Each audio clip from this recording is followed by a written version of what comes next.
याचं एक अत्यंत महत्वाचं पार्ट असं आहे की जे उद्योजक सुरुवातीला होते, ज्यांनी व्यवसाय सुरू केला, त्यांची पुढची पिढी जी आहे ती बहुतांशी पिढी सगळी जगातील वेगवेगळ्या देशांमध्ये जाऊन शिकून आली. ही आल्यामुळे यांनी तिथले पाठ बघितले, त्यांनी आलेल्या आपल्या इथे त्यांची क्वालिटी, त्यांची एक्सपेक्टेड सिस्टीम काय ते समजून घेतलं. तरीही प्रत्यक्षात जेव्हा कन्साइनमेंट येते तेव्हा ती सॅम्पल आणि ते याच्यात खूप तफावत असते आणि त्याच्यामुळे त्या उत्पादनं सबस्टँडर्ड असतात म्हणून ती रिजेक्ट केली जातात.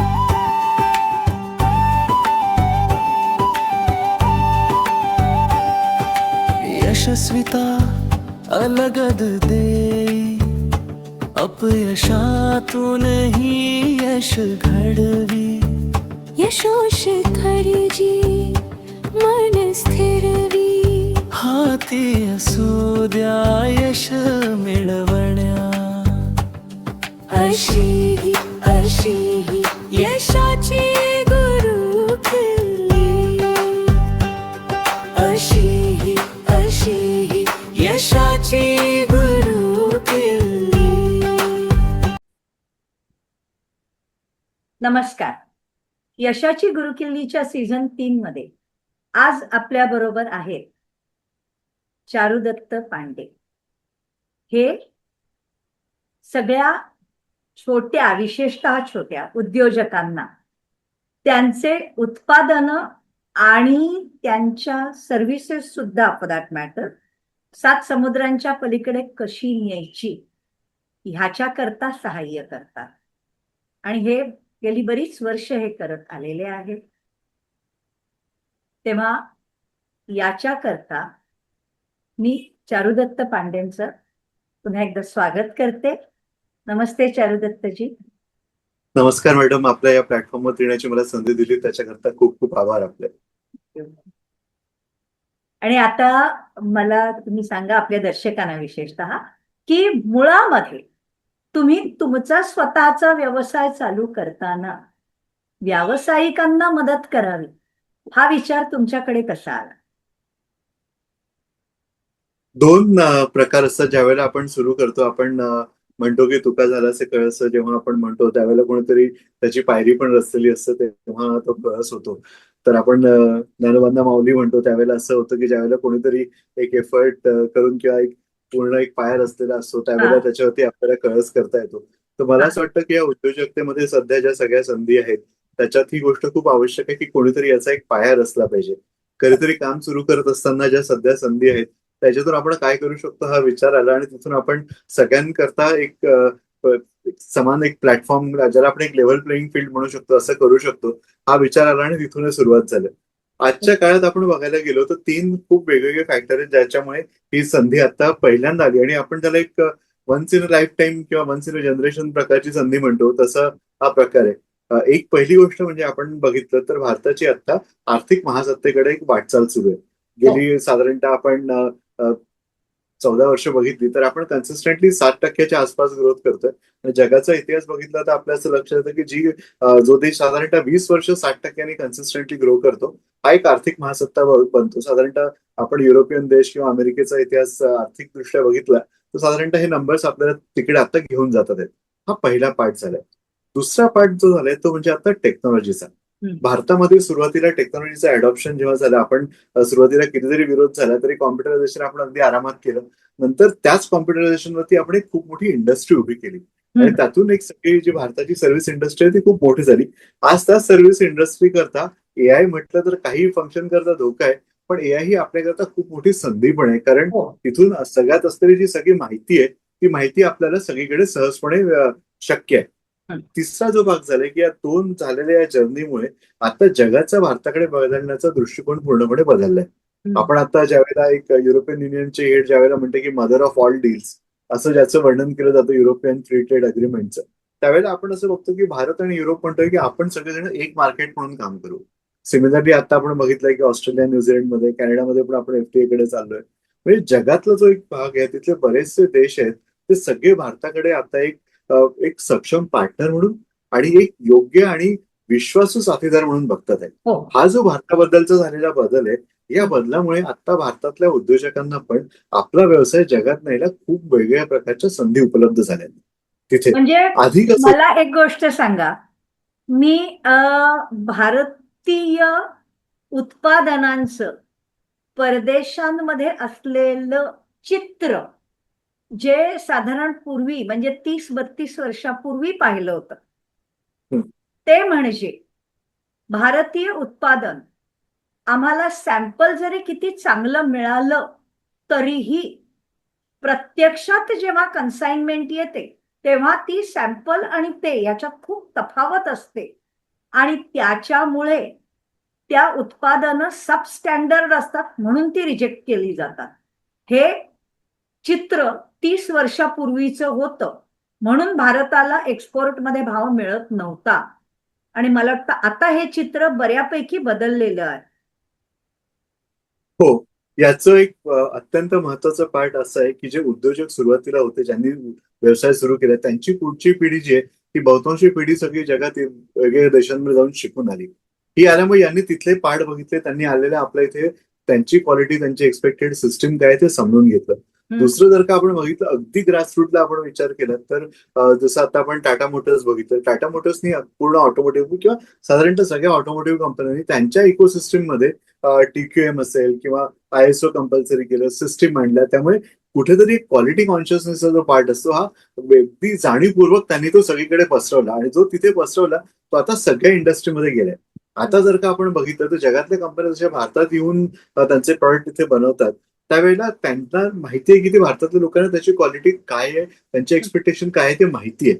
त्यामुळे तिची ती क्वालिटी मधली जी तफावत होती ती आता इथे पूर्णपणे सध्या बऱ्यापैकी कमी झाली आहे. आणि दुसरं एक लोकांच्या लक्षात आलंय की आता ज्यावेळेला आपण व्यवसाय करतो त्यावेळेला आता there is no place to hide. There is honestly no- म्हणजे नो प्लेस टू हाईड, म्हणजे कुठे लपायला जागा नाहीये. तुम्ही आता एका ठिकाणी कुठेतरी काहीतरी केलं, एक ट्रान्झॅक्शन तुमचं चुकलं आणि तुमच्याकडे आलं तर ती हा. इन्फॉर्मेशन इतक्या लवकर पटकन सगळीकडे जाते की त्याच्यानंतर पुन्हा तुम्हाला तिथे तो व्यवसाय उभा करणं प्रॅक्टिकली अशक्य होतं. अगदी. त्यामुळे आणि सध्याच्या मला एक गोष्ट सांगा, जे भारतीय प्रॉडक्ट्स बद्दल 30 वर्षापूर्वीच आपण ऐकायचो काही अंशी आजच्या तारखेलाही तशाच प्रकारची इमेज ही चायनीज प्रॉडक्ट्स बद्दल पण आहे. म्हणजे चायनीज वस्तू या स्वस्त असतात पण गॅरंटी नाही. हे आहे का? नाही, चीनचं कसं आहे ना, चीनकडे एकाच गोष्टीचे मल्टिपल व्हर्जन तयार असतात. हा, म्हणजे एक प्रकारचं प्रॉडक्ट जर का म्हटलं तर एकाच प्रकारच्या प्रॉडक्टच्या मल्टिपल क्वालिटीमध्ये ते अवेलेबल हो, असतात. हो. दिसायला फीलला सिमिलर वाटतं, पण ती मंडळी काय करतात की ज्या वेळेला युरोपियन किंवा त्या मार्केटला US मार्केटला पाठवतात त्यावेळेला या पर्टिक्युलर क्वालिटीमध्ये प्रॉडक्ट जातं. बरोबर. त्यामुळे तिथे जाणारी जी क्वालिटी असते ती आपल्यापेक्षा बऱ्यापैकी चांगली असते. म्हणजे जिथे कॉस्ट भारतात येणारे आपण गॅरंटी नाही घेऊ शकत, पण तीच गोष्ट जर US मधनं किंवा UK मधनं खरेदी केली तर ती क्वालिटी मिळेल असं आहे. आपल्या इथे पण लोक कुठल्या प्रकारचा माल आणतात त्याच्यावरती अवलंबून आहे. हा. आपल्या इथली लोक बऱ्याचदा ते कॉस्ट याच्या फॅक्टरवरती करण्याकरता म्हणून तिथून असलेला त्या प्रकारचा माल आणतात. आपल्या इथे पण काही ब्रँड्स असे आहेत की जे तिथून चांगल्या प्रकारचं मटेरियल चायनामधून आणतात, पण जनरली आपल्या इथे खूप जास्त कॉम्पिटिव्ह करायला लोक एका वेगळ्या प्रकारचं मटेरियल आणतात. त्यामुळे चायनाला आपण पूर्ण जी तुम्ही मागाल ती क्वालिटी हा प्रकार आहे. अच्छा. त्यामुळे त्यांची ओव्हरऑल क्वालिटी हा इश्यू नाहीये. तुम्ही त्यांच्या इथे त्या प्रकारचं जर का प्रॉडक्ट दिलं, तुम्ही तेवढं प्रीमियम पे करायला तयार असाल तर तुम्हाला तशी क्वालिटी डिलिव्हर करतात. तुम्ही तिथे कॉम्प्रोमाइज केलं तर त्यांच्या इथून सबस्टँडर्ड प्रॉडक्ट्स पण येतात. त्यामुळे अजूनही it depends on the buyer. Depends on the. आणि आपल्याकडे तसं नाहीये, पण आपल्याकडे ओव्हरऑल आमची क्वालिटी ही अशी आहे, हे आम्ही असंच देणार, तुम्हाला घ्यायचं असेल तर घ्या, अशी वृत्ती असते का आपल्या लोकांची? आपल्या इथे अजून तेवढा व्हॉल्यूमच नाहीये.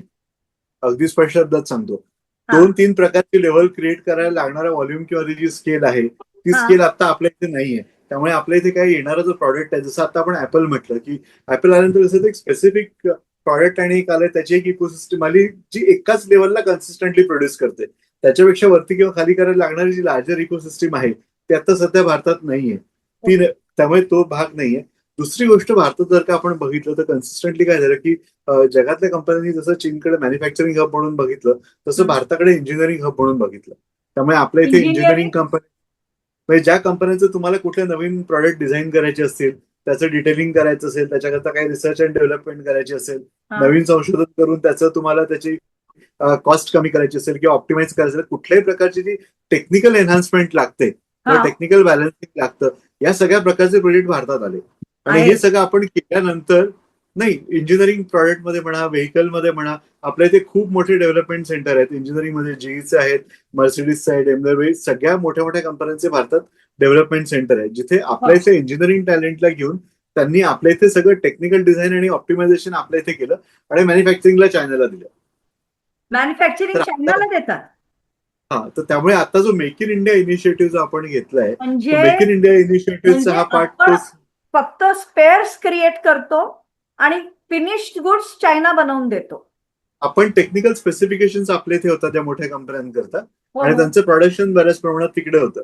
आता हाच पार्ट आपण इथे जो मेक इन इंडियाचा पार्ट आहे तो याच्याच करतोय की आपण याच्यातली सगळ्या या कंपन्या भारतामध्ये त्यांनी मॅन्युफॅक्चर पण करावं. तुम्ही इथे डिझाईन करता, इथेच मॅन्युफॅक्चर करा, इथेच ऑप्टिमाइज करा आणि घेऊन जा. हा हा. मेक इन इंडियाच्या एक महत्वाचा त्या विचार आहे. इनिशिएटिव्हचा एक मोठा भाग आहे हा. हम्म. बरं, हे मेक इन इंडिया बद्दल तुम्ही त्याच्यामध्ये सुद्धा लोकांना मदत करता, बरोबर? हो, मेक इन इंडिया करता आपण काही युरोपियन कंपन्यांना आणि त्यांना भारतात घेऊन येतोय आता, की ज्यांना भारतात तयार करायचं, ज्यांना आता असं वाटतं की भारतातून आपण कॉस्ट ऑप्टिमाइज करू शकतो. दुसरी गोष्ट, आता एक जगातला एक असं जो विश्वासाचा भाग आहे तो असा आहे की जर का तुमच्याकडे नवीन प्रॉडक्ट किंवा काही डेव्हलपमेंट असेल आणि ती तुम्ही भारतात दिली तर ती भारतात त्याची कॉपी होऊन त्याचे मल्टिपल व्हेरिएशन होणार नाही. एक पर्टिक्युलरली भीती अशी असते की तुम्ही चायनामध्ये एक प्रॉडक्ट दिला की ते तुम्हाला चांगलं बनवून देतील, पण ते पटकन कॉपी करून त्याचे अजून 4 व्हर्जन काढतील आणि ते तुमच्यापेक्षा स्वस्त किमतीत मार्केटमध्ये येतील. भारतीय कंपन्यांचं तसं नाही. आपल्या इथे एकदा लिगल फ्रेमवर्क आणि इतकं व्यवस्थित आहे की तुम्ही एकाही कोणाशी पार्टनरशिप साईन केली की तो प्रॉडक्ट नंतर तुमच्या इथे कन्सिस्टंटली फक्त तुमच्याच करता बनवला जातो. त्याचं कोणी डुप्लिकेट करून त्याचं व्हर्जन होत नाही. त्यामुळे आणि जगात हा विश्वास भारताने निर्माण केलेला आहे जो चायनामध्ये नाहीये. त्यामुळे मेक इन इंडिया करता याच्यातल्या कंपन्या पण आता भारतात मोठ्या प्रमाणात ऑपॉर्च्युनिटी बघतात आहे. दुसरा एक भाग असा पण आहे की युरोप हे साधारणतः एजिंग पॉप्युलेशन आहे. त्यामुळे तिथे सिनियर सिटीजनची वय जास्ती आहे, ज्यांनी कंपन्या सुरू केल्या होत्या त्यांना आता तिथे ते काम करू शकत नाहीयेत आणि तिथली जी तरुण पिढी आहे त्यांची स्वप्न फार वेगळी आहेत. त्यामुळे आता त्यांना नवीन डेव्हलप किंवा नवीन बिल्ड करायचं असेल किंवा त्यांनी जो केलेला रिसर्च आहे तो कमर्शियलाइज करायचा असेल तर ते भारताकडे खूप पॉझिटिव्हली बघतात आहे. ओके, हा पण एक खूप महत्वाचा विषय आहे. सो या दोनही गोष्टींकरता आता तुम्ही आपल्या भारतातल्या उद्योजकांना हँड होल्डिंग देणं आणि बाहेरच्या कंट्री आणि आपले लोक यांना एकमेकांशी जोडून देणं हे काम महत्वाचं करताय का?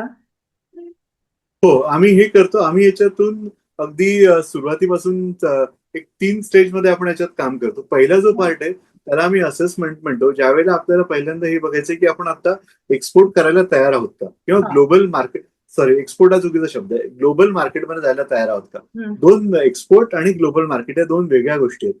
कारण सांगतो, ज्यावेळेला तुमच्याकडे एक संधी येते, तुम्हाला कुठेतरी एका प्रॉडक्टची रिक्वायरमेंट येते, तुमच्याकडे ते असतं, तुम्ही त्या प्रॉडक्ट बनवता आणि त्या देशामध्ये तो तुमच्या इथून घेऊन जातो आणि त्या देशात तिथे ते वापरलं जातं किंवा इम्प्लिमेंट तिथे कोणीतरी त्याचं इन्स्टॉलेशन करतं किंवा फार तर फार तुम्ही तुमची माणसं पाठवून तिथे इन्स्टॉलेशन करता. याला आपण एक्सपोर्ट कॅटेगरीमध्ये जातो.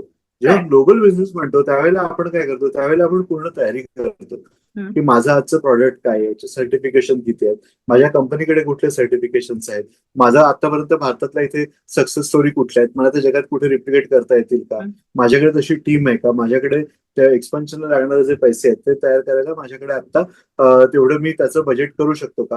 हे पहिल्यांदा झालं असेसमेंट. हे केल्यानंतर दुसरी पार्ट येते ती म्हणजे मार्केट स्ट्रॅटेजी. मार्केट स्ट्रॅटेजीमध्ये काय असतं की तुम्ही कुठल्या देशात गेलं पाहिजे, कसं गेलं पाहिजे, तुमच्या प्रॉडक्टला कुठे पटकन ऍक्सेप्टन्स मिळू शकतं, कुठल्या प्रकारची इंडस्ट्री तुम्हाला ऍक्सेप्ट करेल, तुम्ही तिथे जाताना डायरेक्टली गेलं पाहिजे की तुम्ही तिथे मार्केटमध्ये डिस्ट्रीब्युटर अपॉइंट केले पाहिजे, की तुम्हाला ते एक इम्प्लिमेंटेशन पार्टनर हवा, की तुम्ही डायरेक्टली तिकडे कस्टमरकडे गेले पाहिजे. हे काय करायचं हे ठरवणं हा तुमचा दुसरा पार्ट झाला.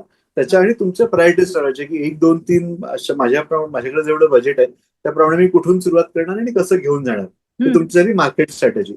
आणि तिसरा आणि महत्वाचा पार्ट झाला तो म्हणजे एक्झिक्युशन. एक्झिक्युशन मध्ये काय असतं की तुम्ही हे ठरवल्यानंतर ऍक्च्युअली त्या देशांमध्ये जाऊन त्या लोकांशी तसे पार्टनर मिळवून त्यांच्याशी काम करणं. आता आपल्या इथून एक्झिबिशन जातात, इंडस्ट्रीयल टूर जातात, सेक्टर स्पेसिफिक इव्हेंट असतात, त्यावेळेला जाऊन फक्त नुसतं जाऊन तुम्ही त्यांच्याशी बोलून आले आणि कार्ड एक्सचेंज करून आले म्हणजे काम होत नाही. त्याच्यानंतर तुम्हाला तिथे कोणतरी लोकली लागतो की त्यांच्याशी बोलतो, त्यांच्याशी डिस्कशन करतं. मग तुम्ही कसंही करू शकता, तुमच्या लोकल टर्म्स डिस्कस होतात, लोकल जे काही लिगल रिक्वायरमेंट असतात त्या फुलफिल होतात आणि ते करून मग आपण ऍक्च्युली ती एंगेजमेंट सुरू करतो. ही Correct. सगळी जी प्रोसेस तिन्ही स्टेज म्हणजे असेसमेंट, मार्केट स्ट्रॅटेजी आणि एक्झिक्युशन या तिन्ही फेज मधून आपण कंपन्यांसोबत काम करतो. ओके. म्हणजे या सगळ्या गोष्टींमध्ये थोडक्यामध्ये तुम्ही लोकांना गायडन्स, सपोर्ट, मेंटॉरिंगच म्हणावं का आपण, का इट्स आपण नॉट एक्झॅक्टली पण करतो, मेंटॉरिंग? मेंटरिंग पण करतो आणि काही ठिकाणी आपण कंपन्यांना, मोठ्या कंपन्यांना पर्टिक्युलरली एक्झिक्युशन करता पण मदत करतो. एक्झिक्युशनला पण मदत करता. एक्झॅक्ट. हो. तर या दोन्ही गोष्टी तुम्ही करता. आता मला याच्यानंतर पुढच्या स्टेजमध्ये मला एक गोष्ट समजून घ्यायला आवडेल, रादर तुमच्या अनुभवातून तुम्ही छोटे उद्योजक, आता छोटे उद्योजक हे मी का म्हणतेय वारंवार हेही सांगेन की बऱ्याच वेळेला लोक अगदी साधं, म्हणजे मी तर पाहिलेल्या आहेत अशा महिला की ज्या दिवाळीच्या पिरियडमध्ये चिवडा, चकल्या, करंज्या करून 10 घरांमध्ये विकतात आणि सांगतात की मी उद्योजिका आहेत, पण छोट्या. तर हे छोटे आणि यांना मोठं व्हायचं असतं, हे स्वप्न असतं, पण मोठं होण्याकरता काय केलं पाहिजे हा रस्ता त्यांना माहीत नसतो आणि शोधायचाही नसतो.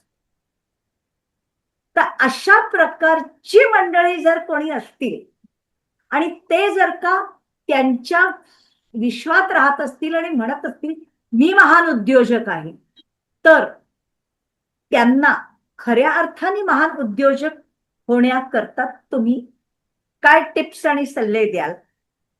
आणि जे याच्या वरच्या स्टेजवर जाऊन खरोखरी मोठी कामं करतायत त्यांनी कुठच्या चुका करू नयेत हे तुम्ही सांगा. हा थोडासा ट्रिकी प्रश्न आहे, कारण सांगतो. पहिली गोष्ट, ज्यावेळेला आपण एक ग्लोबल व्यवसाय म्हणतो किंवा जागतिक व्यवसायात जायचं असं आपण ज्यावेळेला म्हणतो, त्यावेळेला पहिल्यांदा जी गोष्ट लागते ना ती म्हणजे माइंडसेट. जोपर्यंत तुमचं माइंडसेट जो तुमचा आहे, तुमचा जो विचार करायची जी पद्धत आहे ती जोपर्यंत ग्लोबल होत नाही तोपर्यंत तुम्ही काहीही करू शकत नाही.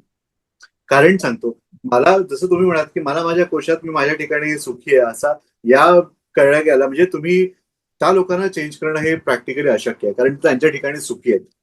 फॉर्च्युनेटली जी आजची नवीन पिढी आहे, जी आज व्यवसायात येते, त्या लोकांना सुरुवातीपासून आता असं वाटतंय की माझं प्रॉडक्ट करत असताना माझ्याकडे जर का काहीतरी चांगलं असेल तर मी हे पूर्ण जगाकरता का नाही करायचं, हा विचार अगदी सुरुवातीपासून नवीन, पर्टिक्युलरली जे तरुण मुलं आहेत, जे जेव्हा व्यवसाय, मुलं किंवा मुली जे व्यवसाय देतात त्यांचा आत्तापासूनचा विचारच तसा आहे. हे भारतात मला खूप आनंद होतो ज्यावेळेला मी अशा लोकांना बघतो. तो व्यवसाय सुरुवातीला करतोय, काहीतरी छोटंसं करतोय, प्रयत्न करतोय, पण त्याच्या डोक्यात क्लिअर आहे की मला कुठेतरी हे जगात घेऊन जायचंय. मग अशा मंडळींना भेटून अत्यंत आनंद होतो आणि आपल्यालाही वाटतं की अरे आपण तिचे पुढे नेलं पाहिजे. तर हा एक पार्ट आहे. त्यामुळे हा जो करणारा उद्योजक आहे ना, त्याच्याकरता पहिल्यांदा त्याच्या डोक्यात हे पाहिजे की मला जायचंय. एकदा ते डोक्यात क्लिअर असेल ना की मग पुढच्या गोष्टी खूप सोप्या होतात. आता एक काही स्टेजेस सांगतो, आपण एक साधारणतः थोडे व्यवसाय घेऊन बोलू म्हणजे ते थोडं क्लिअर होईल. समजा आता विचार केला की माझा फूडचा एक व्यवसाय आहे, आपण कारण अन्नपदार्थांमध्ये भरपूर असतात. त्याच्यातलं एक पहिलं टार्गेट मार्केट म्हणजे जी भारतीय मंडळी इतर देशांमध्ये आहेत. सगळे इन्ग्रेडियंट नसतात, सगळे वेळ नसतात, तिथल्या व्यक्तीला किंवा घरातल्या स्त्रीला तेवढा वेळ नसतो की ती जाऊन करेल, किंवा इव्हन त्यांचा मल्टिपल फॅमिली, न्यूक्लिअर फॅमिली, खूप वेगवेगळे विषय असतात तुम्ही देखील, पण त्यांना आपल्या इथल्या पदार्थांची चव हवी असते, आपल्या इथला अनुभव हवा असतो.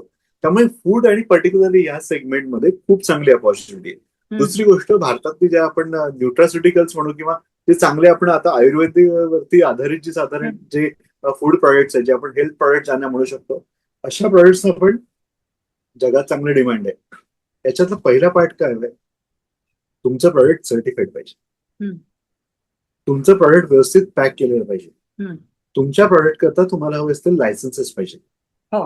तुम्ही ज्या वेळेला हे सगळ्या गोष्टी पहिल्यांदा तयार करता की नाही मला जायचंय, मी आता सुरुवात करतानाच हे सगळे लायसन्सेस घेते.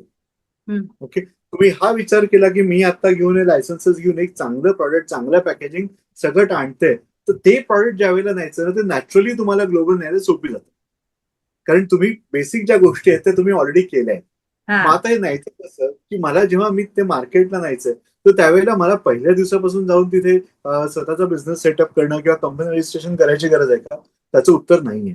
मी अगदी स्पष्टता सांगतो, ज्यांनी सुरुवातीला थोडा व्यवसाय सुरू केला, आता तेवढा रेव्हेन्यू नाहीये तुमच्याकडे, जाऊन एकदम त्या देशात व्यवसाय सुरू करायचा हा पार्ट नाही केला तरी चालेल. सुरुवातीला एक्सपोर्ट कसं करता येईल ते बघा. ओके, तिथले कोणीतरी पार्टनर कोण आहेत ते बघा, त्यांच्याकडे तुमचं प्रॉडक्ट तिथे सुपर मार्केटला किंवा तिथले जे डिस्ट्रीब्युटर्स आहेत त्यांच्याकडे कसं देता येईल ते पहा. तिथल्या क्वालिटी रिक्वायरमेंट काय ते समजून घ्या आणि थोड्या वेळापर्यंत तुमचं प्रॉडक्ट कन्सिस्टंटली तिथे जाऊ दे.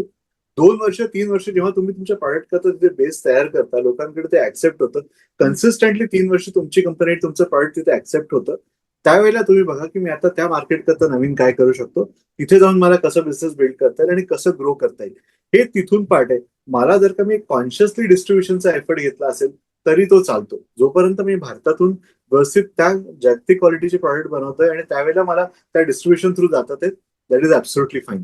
छोट्या व्यवसायांनी तिथे व्यवसाय करायची इथल्या क्वालिटी आणि याच्यात फोकस केलं आणि थोड्या एक डायरेक्ट गेला तर थोडी मार्जिन जास्ती मिळेल, इथून देताना थोडी कमी मिळेल, पण मार्जिन कमी जरी मिळाली तरी कन्सिस्टंटली 2 ते 3 वर्ष जर का तुम्ही एक चांगला ट्रॅक रेकॉर्ड जर का स्वतःकरता बनवू शकलात, टेक्सटाईल मधले, होम प्रॉडक्ट्स मध्ये, आयुर्वेदिक प्रॉडक्ट मध्ये सगळ्या मंडळींकरता ही चांगली संधी आहे.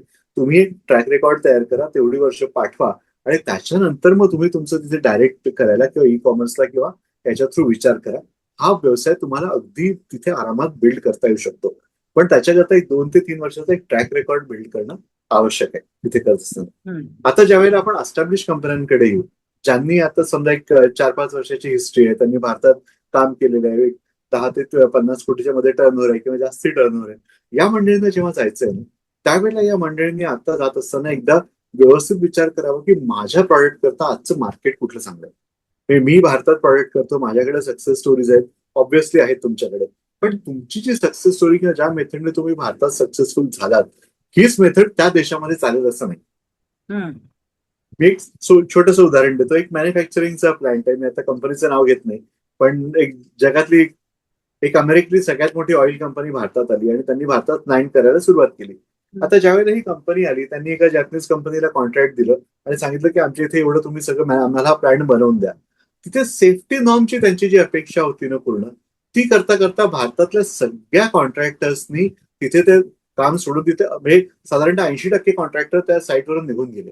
कारण ते ज्यावेळेला रेट दिले त्यांनी कॉन्ट्रॅक्ट काम करायला, त्यावेळेला रेट जसं की आपण भारतीय सेफ्टी प्रोसेस प्रमाणे एवढं काम करू, दिवस रात्र काम करून त्याप्रमाणे काढले. ज्यावेळेला ती कंपनी आली, त्यांचे जे सेफ्टीचे रिक्वायरमेंट होते त्यांना मीट नाही करता आल्या आणि त्या मीट न करता आल्यामुळे इथे भारतातल्या भारतात मुंबईपासून 50 किलोमीटरवरती पण या लोकांना प्रोडक्ट डिलिव्हर करता आले नाहीत. आणि असं बऱ्याच जागतिक कंपन्यांच्या बाबतीत होतं की ज्यावेळेला आपण ज्या प्रॅक्टिसेस असतात की ज्याप्रमाणे आपण काम करतोय ते वर्किंग तसं तुम्ही जसं जगात जाता ते चालतं असं नाही. त्यामुळे सुरुवातीला त्यांची रिक्वायरमेंट काय, एक्सपेक्टेशन काय, प्रॉडक्ट काय, त्यांच्या टेस्टिंग रिक्वायरमेंट काय हे समजून घ्या, त्याच्याकरता कुठलं मार्केट योग्य आहे ते बघा आणि नंतर मग तिथून बिल्ड करायला सुरुवात करा. आणि या एफर्टमध्ये कन्सिस्टन्सी असली पाहिजे. म्हणजे मी आता यावेळेला एका एक्झिबिशनला जाऊन आलो, 4 लोकांना भेटून आलो, त्यांचे कार्ड आले, तिथून नंतर परत पाठवलं, मग आता पुढच्या वर्षी एक्झिबिशनला जाऊ, असं नाही होत. तुम्ही जाऊन आला, लोकांशी भेटला, त्यांच्याकरता काय बघितलं, काही लोकल कनेक्ट डेव्हलप केले, तिथून तुम्ही समजत नसेल सुरुवातीला जाऊन डायरेक्टली जायची गरज नाही, लोकल रिप्रेझेंटेशन बघा, त्याप्रमाणे तुम्हाला कसं कनेक्ट करता येतं ते बघा. तिथे करून तुमच्याकरता कन्सिस्टंटली तिथे एफर्ट आणि फॉलोअप कोणीतरी करता येईल असं स्ट्रक्चर क्रिएट करून ते हळूहळू घेऊन जा. आणि ज्या वेळेला मग तुम्ही त्या मार्केटमध्ये सक्सेसफुल होता, तिथून स्वतःला एक लोकल कनेक्ट आणि बिल्ड करू शकता. त्याच्यानंतर मग तुम्ही तिथे सुरुवातीला काही प्रॉडक्ट बिल्ड करा, ऑर्डर्स घ्या, स्ट्रक्चर घ्या आणि नंतर मग तुम्ही जाऊन तिथे तुमची कंपनी एस्टॅब्लिश करा. काही कंपनी आयटी किंवा आपण याच्यात काही कंपन्या बघितल्या, त्यावेळेला काय होतं की बऱ्याचदा जी कंपनी तुम्हाला काम देत असते त्यांना असं वाटतं की माझ्या देशातले नियम लागू झाले पाहिजे, मग त्यावेळेला ते तुम्हाला त्यांच्या देशात तुमची कंपनी फॉर्म करायला सांगतात. की जर का अशी म्हणजे कॉन्ट्रॅक्च्युअल रिक्वायरमेंट असेल किंवा त्यांची प्रोसिजर रिक्वायरमेंट असेल तर त्या केसमध्ये त्या देशात कंपनी तयार करा.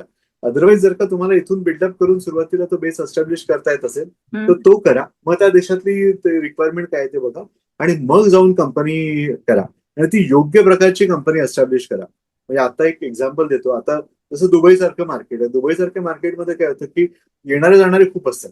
हम्म. म्हणजे लोक येतात, लोकांना इंटरेस्टेड वाटतं, मग पुन्हा जातात, नाही येतात. त्यामुळे हा तिथे येणाऱ्या जणांचा प्रकार इतका वाढलाय की त्यावेळेला लोकांना असं वाटतं की जी कंपनी इथे आहे ना मी त्यांच्याशी एंगेज करतो. त्यामुळे दुबईमध्ये मार्केटमध्ये असं झालंय की जोपर्यंत तुमची स्वतःची कंपनी नाही तोपर्यंत तुम्हाला तिथे फारसं कोणी सिरियसली घेत नाही. म्हणजे अगदी ऑनेस्टली सांगतो. तिथे ओके. तुमचं ते म्हणतात की अरे जर का यांची कंपनी असेल तर ठीक आहे, आता ही लोक सिरियस आहे, त्यांनी इन्व्हेस्टमेंट केली आहे, आता इथे आपण यांच्याशी बोलू. हा. पण नुसती कंपनी रजिस्टर करून होत नाही. तुम्हाला कोणतरी माणूस लागतो जो ते जाऊन भेटायला लागतो, त्यांच्याशी काम करायला लागतं. मग कसं हा. होतं, लोक म्हणतात चला एक कमी पैशात करायचंय ना मग आपण फ्री झोन मध्ये कंपनी करून घेऊ. पण ती फ्री झोनची कंपनी ही फक्त इतर माल आणून फ्री झोन मधून री एक्सपोर्ट करतात असते. त्या कंपनीला दुबईच्या मेनलँड मध्ये काम करता येत नाही ओ. टेक्निकली. त्यामुळे जेव्हा आपण बघतो तेव्हा आपला व्यवसाय काय, काम कसं, वर्किंग कसं हे बघून कंपनी तयार करा.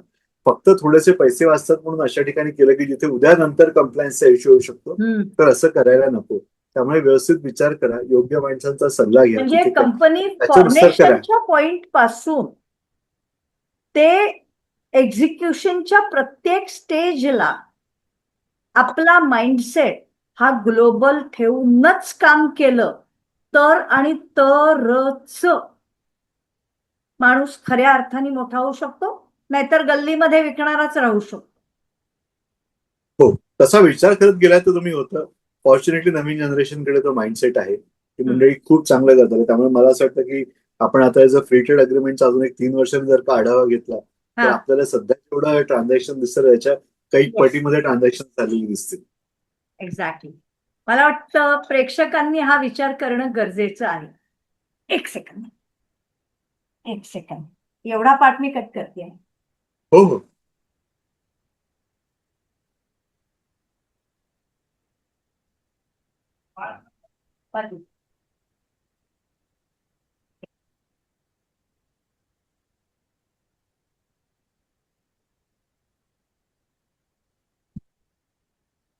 सॉरी, फालतूमध्ये शेजारच्यांच्या करता आलेला त्यांनी इकडची बेल वाजवली. हा, कुठे थांबलो होतो आपण? की ज्यांनी व्यवसाय करणं ज्यांना वाढवायचं त्यांनी बेसिकली ग्लोबल माइंडसेट ठेवला सुरुवातीपासून हो. प्रत्येक स्टेजला, तर मग ते समोर जाऊ शकतील. तो आपला तो पॉइंट संपला होता ना तो आपला. पॉइंट संपला. ओके.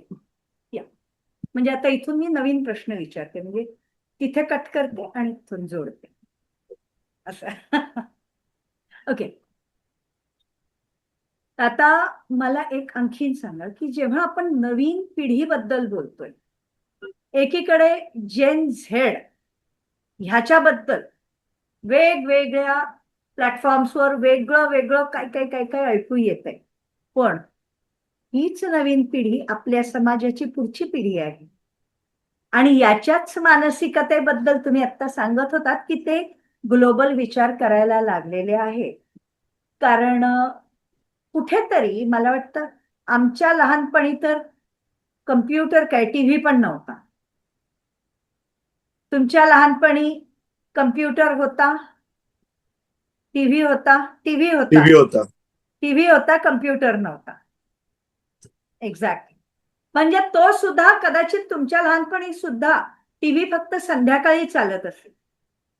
दिवसभर दूरदर्शन. बाहेर खेळायचं, संध्याकाळी घरी येऊन टीव्ही बघायचा, हे सीन असेल तेव्हा. तर अशा पद्धतीत आयुष्य गेलेल्या आपल्या पिढ्या, म्हणजे आताच्या पिढीमध्ये ही मुलं जन्माला आल्या आल्या हातामध्ये टॅबलेट घेऊन बसलेली असतात. हो. म्हणजे मी पाहिलेलं आहे. अगदी माझा स्वतःचा नातू 1.5 वर्षाचा असल्यापासून स्वतःच्या रील तयार करतोय अशाच मस्तीमध्ये, उगाचच.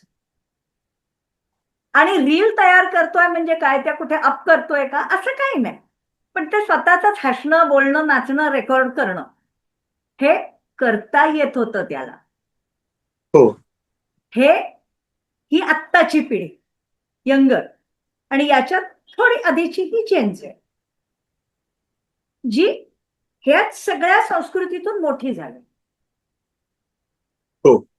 मग या पिढीला आता खऱ्या अर्थाने भारताला महासत्ता बनवण्याकडे ही पिढी जर का सजग असेल तर मला वाटतं ती उत्तम पद्धतीत वाटचाल करू शकेल, असं तुम्हाला वाटतं का?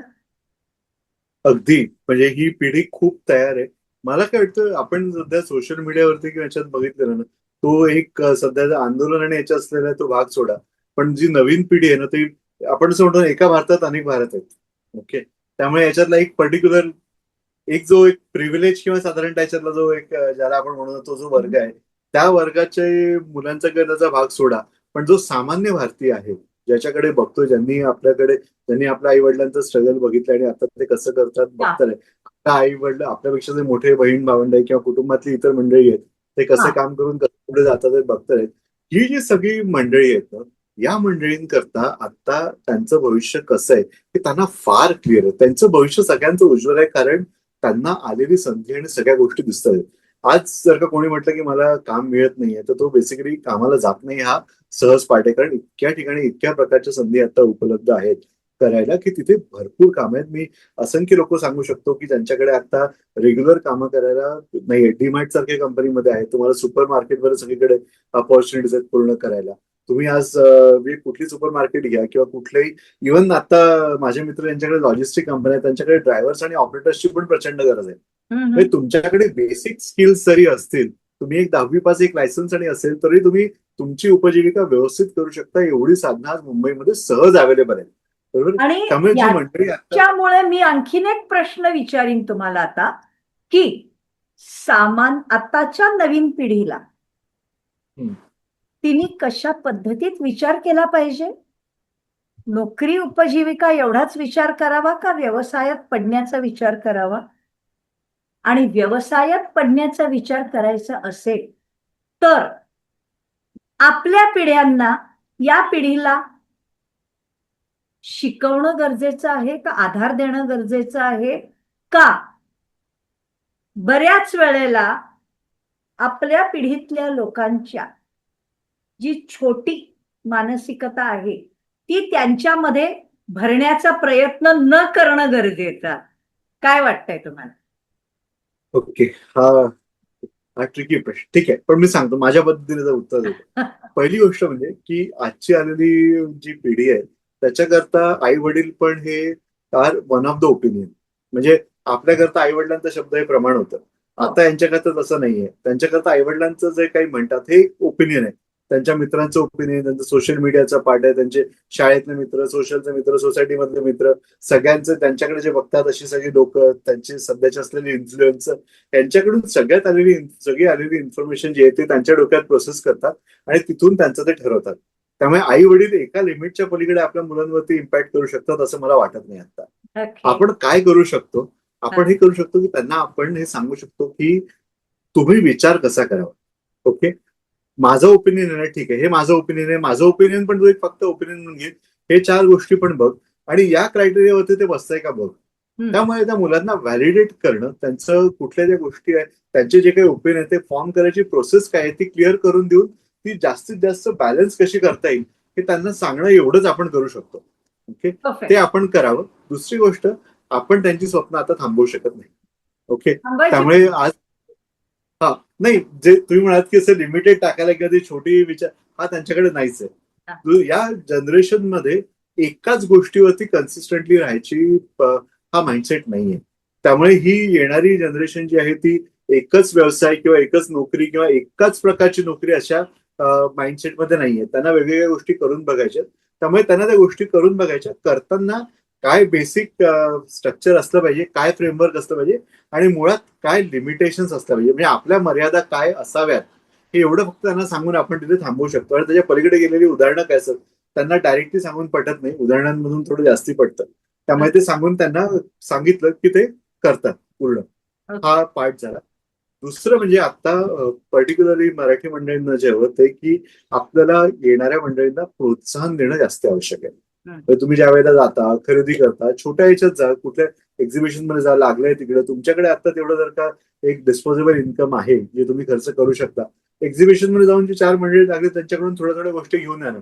तिथे अवस्थित एक छोट्या उद्योजकांकरता जे असतं त्यांनी तिथे स्टॉल लावलेला असतो, तिथे काय जनरल हवे असलेल्या गोष्टी तुम्ही जर का घरी घेऊन आलात, त्यांच्याकरता तेवढा उत्साह होतो, चांगलं होतं, त्यांच्या चांगल्या गोष्टी तुम्हाला प्रमोट करता येतात आणि खूप चांगले उद्योजक आहेत ते वेगवेगळ्या गोष्टी आणतात.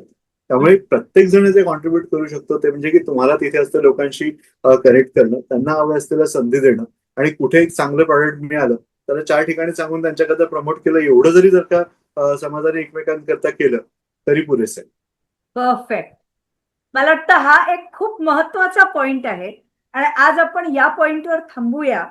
पण याच्याच बरोबर मला आणखीन एक सांगायचंय ते म्हणजे आपल्या सक्षमा जी आपली उभी राहतीये संस्था, याच्यामध्ये पण तुम्ही एक मेंटॉर आणि एक्सपर्ट म्हणून असणार आहात. त्याच्यामुळे आपल्या सक्षमाच्या सगळ्या दर्शकांनी लक्षात ठेवा की तुम्हाला जेव्हा जेव्हा तुमच्या धंद्याकरता काहीतरी गायडन्स लागेल, मेंटॉरशिप लागेल, त्यावेळेला तुम्ही चारुदत्त पांडेंना नक्की कॉन्टॅक्ट करू शकता. ओके. तेव्हा यशाची गुरुकिल्लीवर आल्याबद्दल धन्यवाद पुन्हा एकदा. आणि हे मार्गदर्शन आणखीन डिटेल घेण्याकरता पुन्हा एकदा आपण भेटूच. ओके. नक्की. धन्यवाद.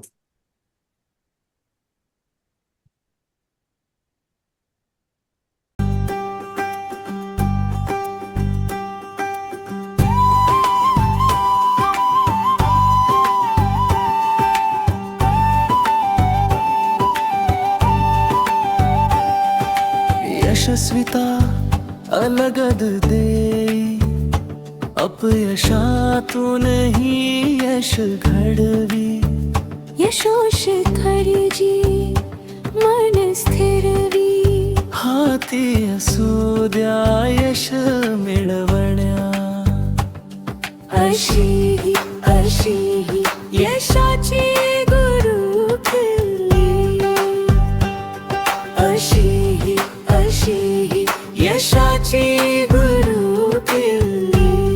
आज त्या सर्व्हिस इंडस्ट्री करता एआय म्हटलं तर काही फंक्शन करता धोका आहे, पण एआय ही आपल्याकरता खूप मोठी संधी पण आहे. कारण तिथून सगळ्यात असलेली जी सगळी माहिती आहे ती माहिती आपल्याला सगळीकडे सहजपणे शक्य आहे. पण काय तुमचं प्रॉडक्ट सर्टिफाईड पाहिजे, तुमचं प्रॉडक्ट व्यवस्थित पॅक केलेलं पाहिजे, तुमच्या प्रॉडक्ट करता तुम्हाला हवे असतील लायसन्सेस पाहिजे. तुम्ही ज्या वेळेला हे सगळ्या गोष्टी पहिल्यांदा तयार करता की नाही मला जायचंय, मी आता सुरुवात करतानाच हे सगळे लायसन्सेस घेते. ओके. तुम्ही हा विचार केला की मी आता घेऊन हे लायसन्सेस घेऊन एक चांगलं प्रॉडक्ट, चांगलं पॅकेजिंग सगळं आणते, तर ते प्रॉडक्ट ज्या वेळेला न्यायचं ना ते